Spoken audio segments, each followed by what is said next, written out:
1. 돈의 흐름을 읽는 심리학자처럼. 혹시 이런 경험 있으신가요? 월급이 들어오자마자 통장이 텅 비어버리는 마법. 분명히 쓴 것 같은데 뭘 썼는지 기억은 안 나고.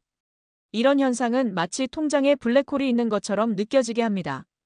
하지만 돈이 모이는 사람들은 이 블랙홀의 존재를 누구보다 잘 알고 그를 피하는 특별한 능력을 가지고 있습니다. 그들은 돈을 단순히 쓰는 행위로 보지 않습니다. 그들에게 돈은 강물처럼 흐르는 에너지입니다. 이들은 통장에 찍힌 숫자를 지출 내역서로만 보지 않습니다. 내가 이번 달에 왜 이 돈을 썼지? 라는 질문을 던지며 소비의 이유를 파고듭니다. 가령 충동적으로 산 옷 한 벌을 보며 지난주에 회사에서 스트레스 받아서 보상 심리로 샀구나 하고 감정 소비의 원인을 분석하는 식이죠. 이들은 단순히 가계부를 쓰는 것을 넘어 소비의 원인이 되는 자신의 감정이나 습관을 탐구하는 심리학자 같습니다. 그들은 이 돈의 흐름을 통제하기 위해 지출에 대한 명확한 기준을 만듭니다.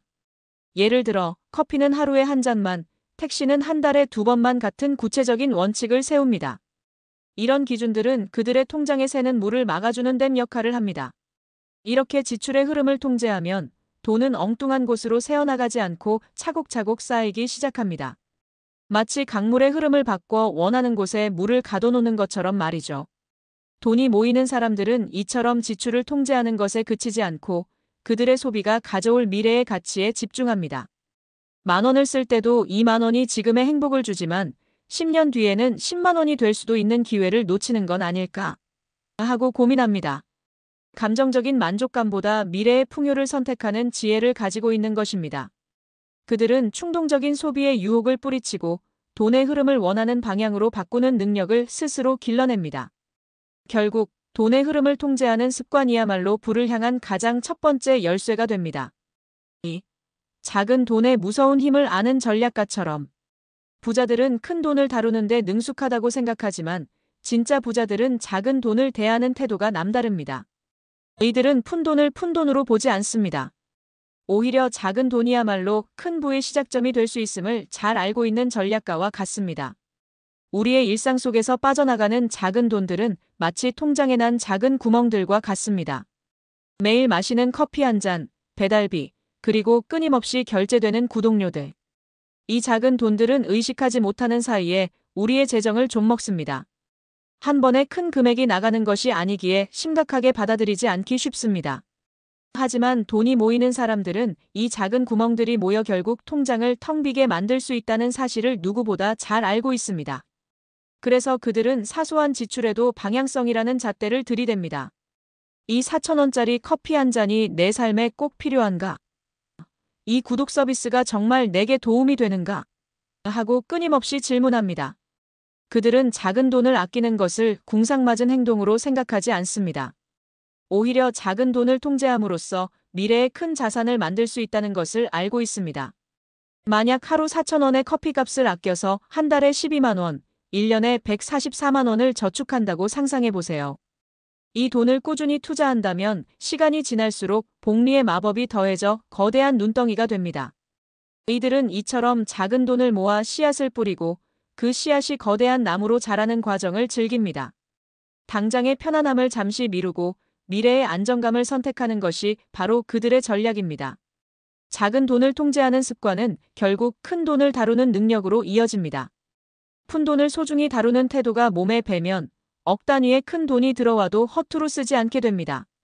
작은 구멍들을 모두 막고 그 구멍으로 새던 돈을 모아 종잣돈을 만들고 그 종잣돈을 불리는 과정에서 그들은 재정적인 자유를 향한 길을 열어갑니다. 3. 배움에 돈을 아끼지 않는 탐험가처럼. 돈이 모이는 사람들은 돈을 아끼는데 철저하지만 한 가지 분야에서는 절대 돈을 아끼지 않습니다.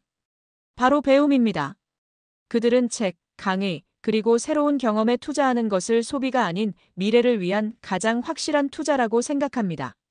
이들은 지식이야말로 돈을 끌어오는 가장 강력한 자석임을 알고 있습니다.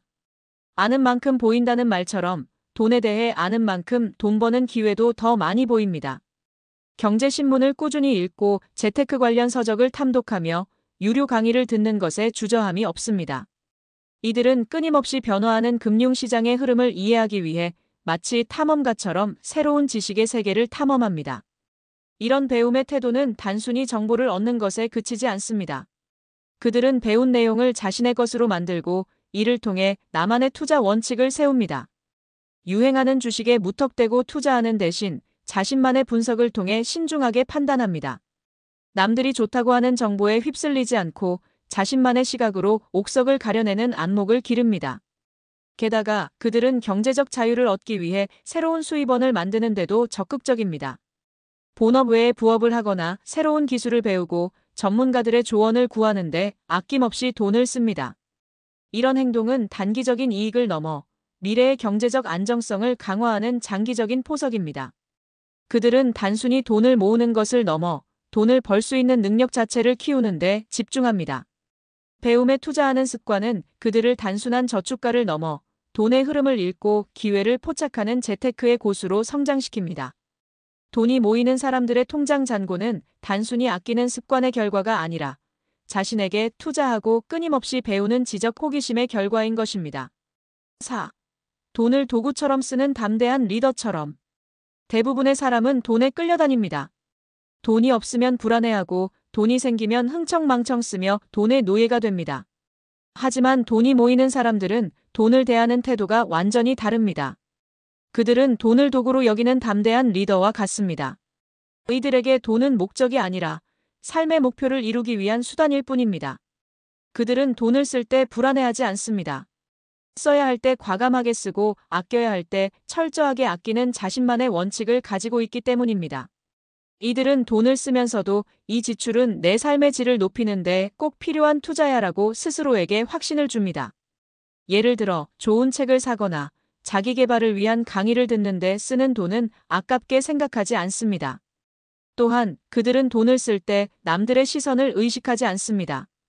허세를 부리기 위해 비싼 차나 명품 가방을 사기보다 자신의 가치를 높일 수 있는 곳에 투자합니다. 진짜 부자들은 자신의 재산을 외적으로 과시하는 대신 내실을 다지는 데 집중합니다. 남들에게 보여주기 위한 소비는 결국 스스로를 돈의 감옥에 가두는 행위임을 잘 알고 있기 때문입니다. 돈을 도구처럼 쓰는 태도는 결국 돈을 다스리는 힘을 길러줍니다. 돈에 대한 불안감을 떨쳐내고 돈을 통제하며 돈을 통해 원하는 삶을 만들어가는 것입니다. 돈이 모이는 사람들의 궁극적인 목표는 단순히 통장 잔고를 늘리는 것이 아닙니다. 돈을 통해 시간적 자유와 선택의 자유를 얻는 것입니다. 그들은 돈을 쫓는 대신 돈이 스스로를 따라오게 만드는 지혜를 가지고 있습니다. 결론적으로 돈이 모이는 사람들의 공통점은 팔자에 있는 운이 아닙니다. 그것은 돈을 대하는 태도, 소비를 통제하는 습관, 그리고 자신에게 투자하는 지혜가 만들어낸 결과입니다. 당신의 지갑과 통장에 대한 태도를 조금만 바꿔보세요. 놀랍게도 돈은 당신을 따라오기 시작할지도 모릅니다.